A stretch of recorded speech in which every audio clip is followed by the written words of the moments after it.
right, y'all. Welcome back to Anti-War Radio, Chaos Radio in Austin. Our first guest today is Karl Frisch. He's a political activist from Media Matters for America. That's MediaMatters.org.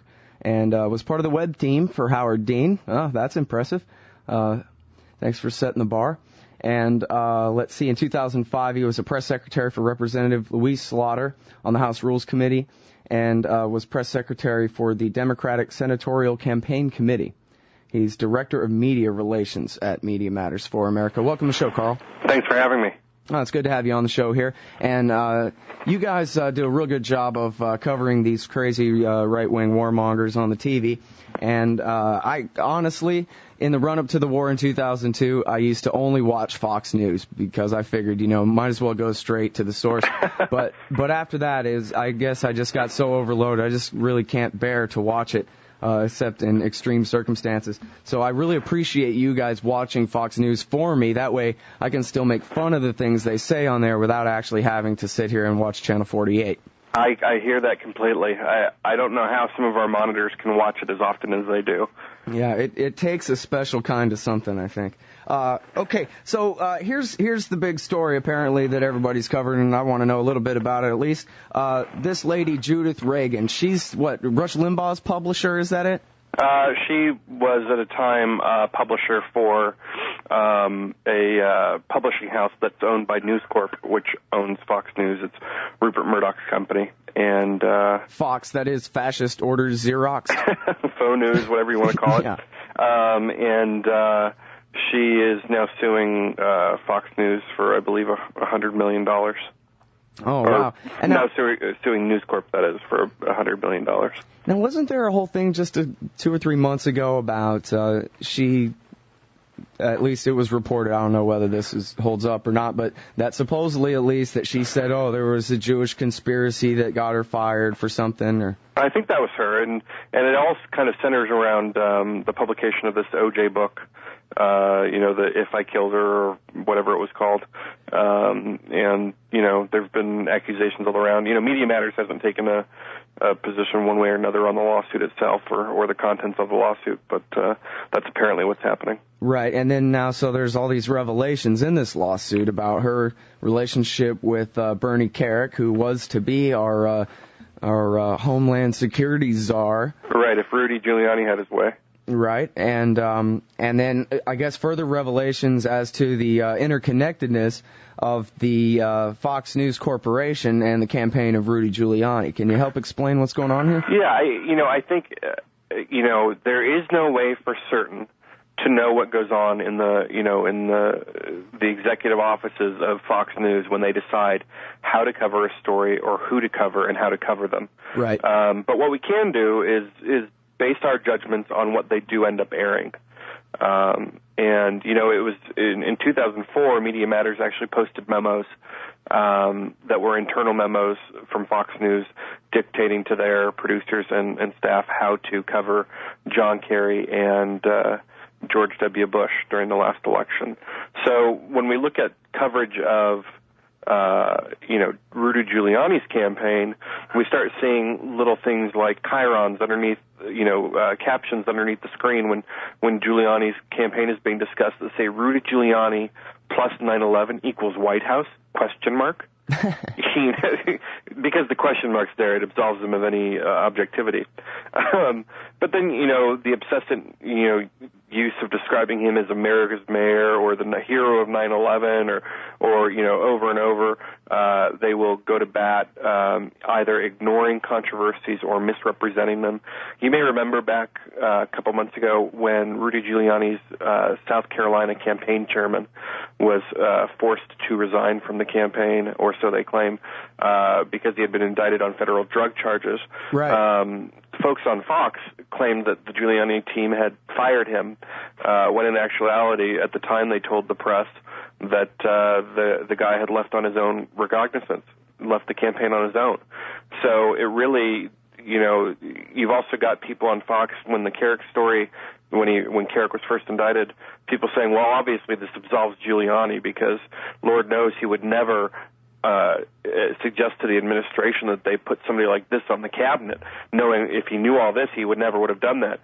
completely rejecting the fact that Giuliani testified in court before a grand jury that was investigating Carrick that he had some knowledge of what Carrick was up to. So he's admitted this before? Oh, absolutely. But, no fact is too, significant or insignificant for Fox News to neglect or misrepresent. Yeah. Now, what exactly is the relationship, as far as you know, between Rudy Giuliani and Roger Ailes? He's the CEO of Fox, right? Sure. This is where it gets interesting. Roger Ailes, as a lot of people probably know, played a large role in the campaigns of Richard Nixon and Ronald Reagan. He also was a advisor to Rudy Giuliani during Giuliani's first campaign for mayor of New York City. Giuliani also officiated Roger Ailes' marriage when he was mayor of New York City. When Fox News first came on the scene 10 years ago, they were trying to begin broadcasting in New York City, a very important market for any cable station. And at the time, local cable providers were saying they only had room for one more cable news station, and they had already given that to MSNBC. Giuliani was indignant and threatened to put Fox News on a city-owned cable station if the cable channel wouldn't take them. So, there seems to be, at least in part, a very strong relationship between the guy who runs Fox News for Rupert Murdoch and a man who's running for president of the United States. Not to mention the fact that one of the marquee talents of Fox News, Sean Hannity, who has his own weekend program and his own program with Alan Combs 5 days a week, has raised money for Giuliani's presidential campaign and then gone on to interview Giuliani for the network without mentioning that he'd raised money for Giuliani. Well, and never will, and will continue to interview him over and over and over Sure. again. Well, I wish there was also an independent study done by National Journal here in Washington, D.C. that shows that Giuliani has had more one-on-one interviews with Fox News than any other candidate. In a way, it's kind of silly to even call it a news channel, because it's really not, right? It's Republican TV. And that's all it is. It's entertainment for Republicans. The problem is not everybody watching it knows what we all know about Fox News. They don't always know that what they're seeing is not informing them of what's happening in the world. They don't know that after we invaded Iraq that people who were watching Fox News were far more likely to believe that there were WMDs in Iraq, even though they'd never been found. They believed that they had been found, or that Fox News viewers were more likely to believe that Saddam Hussein had a hand in planning 9/11, even though he had not. They don't know that. They don't know that they're being, spoon-fed misinformation on a regular basis, on a daily basis. So it's important for people to reach out, inform their friends, inform their family, neighbors, and coworkers of these types of things as they happen. Not everybody is as engaged as we are, which is unfortunate, but it's something that we have to tackle. Yeah, there's something larger in the media, too. I think it really comes through in the presidential elections. Obviously, during the beginning of the war, it was really obvious. But now with the presidential candidates, especially with this open field where you have, more than a half dozen candidates in both parties running in these primaries now, it's so easy really to perceive. I mean, for me, it seems like even, anybody who tuned in the debates or watched any coverage of this, that the media, not just Fox, but all the rest of these guys, they have their top three picked on each side that they'll focus on and speak of as though they're legitimate candidates, and then everyone else is considered not a legitimate candidate. And I know the polls are part of that, but also it's just it's interesting. It's a reinforcing thing, One of the things that we've noticed here a few times at Media Matters is during coverage of Ron Paul's campaign. There are certain indicators that the press typically uses to determine whether somebody is a viable candidate, and one of the most important factors is fundraising. Now, Ron Paul has been able to raise a significant amount of money in the last couple fundraising quarters, and especially for somebody who is not doing necessarily well in the polls and is, say, a member of Congress instead of like a senator or a governor or somebody with a national profile. And most of us that are paying attention know that is at least due in large part to his steadfast opposition to the war in Iraq. But when his campaign is discussed on shows like Tucker or on Fox News, they'll often cite every issue they can possibly think of other than the war in Iraq to talk about Ron Paul's campaign.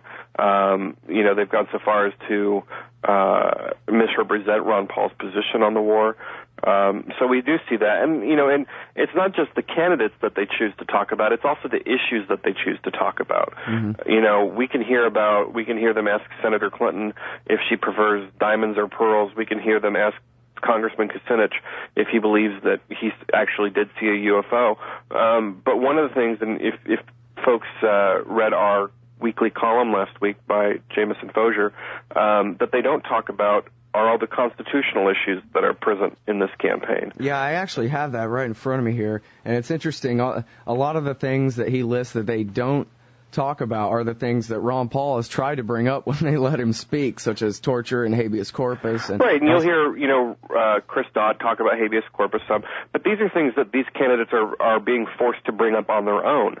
They're not being brought up in response to, thoughtful questions on the subjects. And these are important things that the voters have a right to factor into their determining of what candidate they support. It's an abdication of journalistic responsibility for the media not to bring up subjects like habeas corpus or wiretapping or any of these other, very important issues, because these are, the issues that are going to be shaping the next presidency. And it's really actually shocking to go through this list. They have not asked at all, not one question about the wiretapping. Is that right? That's correct. I mean, think about that. How many debates has it been on both sides here? I think 3,452. Yeah, somewhere around there. So it's disheartening. But it calls to something that we say here very often.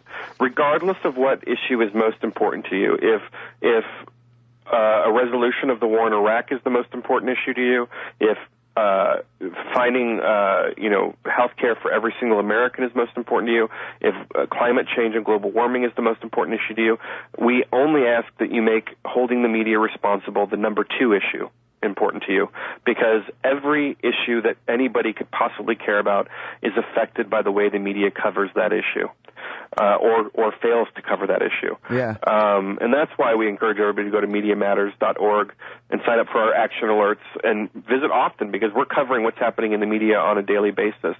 And it's very important that people take action into their own hands, because we can't expect for the media to get better unless they know that they're being watched as well.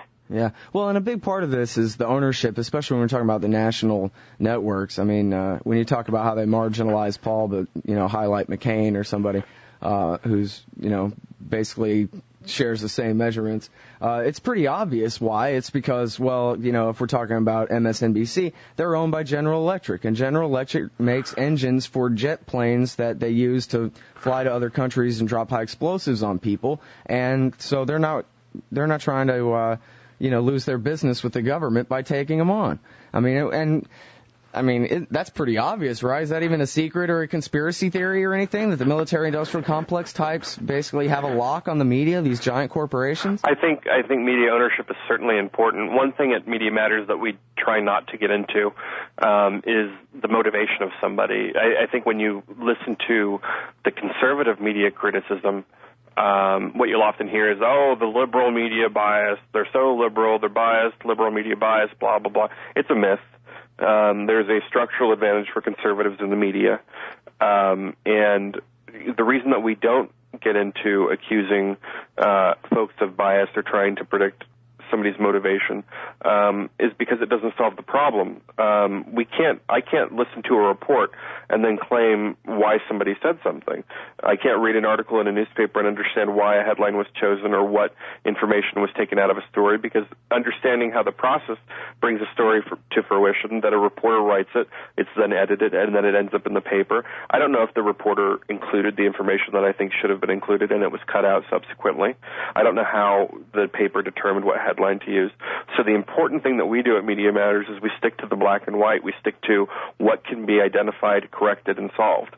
And I think that, there are organizations out there of varying political stripes that get into the more policy-based issues that do need to be addressed, whether it's media ownership, whether it's local control, whether it's, what type of technology people are using in their homes or what have you. I think those issues need to be addressed as well at the same time that we address the problems of what the media is churning out. Yeah. Hey, let me ask you this. Do you guys do much coverage of the accusations against Iran? I know that's something that Fox News spends. We've done some good items on that subject, and we've also seen quite a bit of good reporting from The Daily Show on the subject.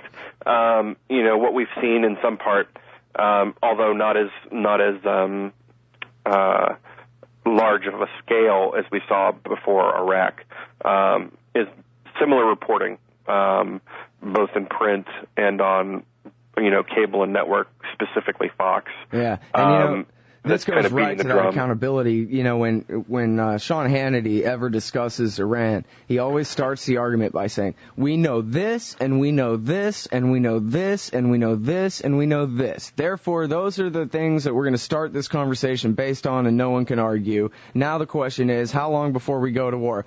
But meanwhile, all the reasons he cited are lies, all of them. Right. But they're never discussed. This coming from a host who, like I said, not only has raised money for a Republican presidential candidate, but this is a guy who also had a special on his weekend program to talk about, how the Clintons were a part of a conspiracy that killed Vince Foster. And this is, a decade after Vince Foster had killed himself. I always thought the FBI did it in order to say, welcome to D.C., pal, but... It's just remarkable that half the stuff that passes for news, comes out of the mouths of those people at Fox. Yeah. Oh, and you know what? I'm sorry, because this is all out of order now, but this is a follow-up that I didn't get to on the Judith Reagan, Bernie Kerik mess and all this lawsuit. She's alleging in this lawsuit that some executives, apparently more than one executive at Fox News, asked her to leave out vital information in a criminal investigation against Bernie Kerik, and further, according to an article in The Guardian that I read, that one of those employees actually suggested, what she might want to say instead, and that sort of thing, and that sounds to me like a textbook obstruction of justice, and I wonder, is there any hint of a criminal investigation into this? Not that I'm aware of. Again, there's no way to know for sure what fact, or fiction is in the lawsuit. What we can tell you is what we've observed on Fox News. Right. And time after time after time, when there's a scandal involving Rudy Giuliani, it is either ignored or completely misrepresented. Yeah, but as far as, monitoring other media, you haven't seen any mentions of possibilities of criminal charges at all? No, I have. There has been quite a bit of coverage on some of the cable networks about the lawsuit itself, the civil lawsuit. I've not seen anything about a criminal lawsuit. Mm-hmm. All right. Well, who knows though? It's early. It's late in the year, but Right. All right. Well, hey, listen. Oh, I know. I wanted to ask you about a couple of things here. Let's see. You mentioned the Fox News always calling Giuliani America's mayor, and I noticed you guys sent out this email here where you point out that the Washington Post is calling him that too, and talking about... Lots of, it's unfortunate, but lots of publications and broadcasters will call him America's mayor or the hero of 9/11, failing completely to point out that many have criticized his handling before and after the terrible tragedy of 9/11, and it really shows the press's inability to report the full story there. Yeah, and wasn't it just Mother Jones a couple of weeks ago that came out and discussed that the real reason he had his emergency office at Building 7 was so he could take his mistress there for a little secret love tryst and so forth? I did not read that, but... Oh, yeah, well, this has been the big criticism, is that he put the emergency command center right at the terrorist target, and And that's why he was in the street being a hero on TV, and that's also probably why a lot of firefighters died and so forth, because there was no real coordination because the emergency command center was on fire. Well, and they also used the wrong, the fire department had asked for specific walkie-talkies over and over again and been declined multiple times. There are many, many issues surrounding Giuliani and 9/11, and, his leadership, is one of them, especially before. Yeah. That's really the height of irony, too. He's all, there he is, covered in soot, and he's giving this brave, heroic speech in the street. But the only reason he's in the street is because he put the command center at the target, and it was burning, and he couldn't be there. And, in fact, I read a quote of a firefighter saying, he got all covered in soot, and I don't think he's taken a shower since. Yeah. There's, the firefighters in New York City who endorsed President Bush in 2000, and they may have even endorsed him in 2004. I don't remember. Have been particularly critical of Mayor Giuliani and his handling of 9/11. And I'm sure people can look that up by Googling it. Yeah. But they put together some pretty good videos. Carl, let me ask you one more thing here. I'm sorry, I know you got to go, but other than Fox News, when it comes to ABC, CBS, NBC, CNN, are we ever going to, or are we already, as far as I don't watch too much TV, but does it look like anybody's going to give a real hard look at Rudy Giuliani? I mean, it seems like there's so many skeletons there, and yet so many interviews go by where nobody asks him anything about any of them, Fox News or otherwise. We'll see. One would hope that the coverage that the progressive candidates in the field are receiving on a daily basis, the sharply critical, would eventually find its way to the conservative candidates in the race. Yeah. But we have not seen that yet. There has been some, obviously, here and there, but it's certainly not to the level at which progressives have had to sustain it over the last several cycles. And now with the internet, the rise of the internet and people looking up information on their own and going around the television news, is it still the case that what TV says goes, that really if the impression given by the TV is that this or that candidate's got to win or what have you, that's the way it's going to be, you think? Television is extremely influential, and while many people are getting their news online now, it's still a significant minority. Print and broadcast media is still an extremely important part of everything that happens in America. I think that's slowly changing, but it still plays an important role in determining what the valid terms for debate are. All right, cool. Well, I really appreciate your time today on the show. Everybody, Karl Frisch is from Media Matters for America. He's the Director of Media Relations at Media Matters for America. That's MediaMatters.org. Thanks a lot for your time today. Thank you.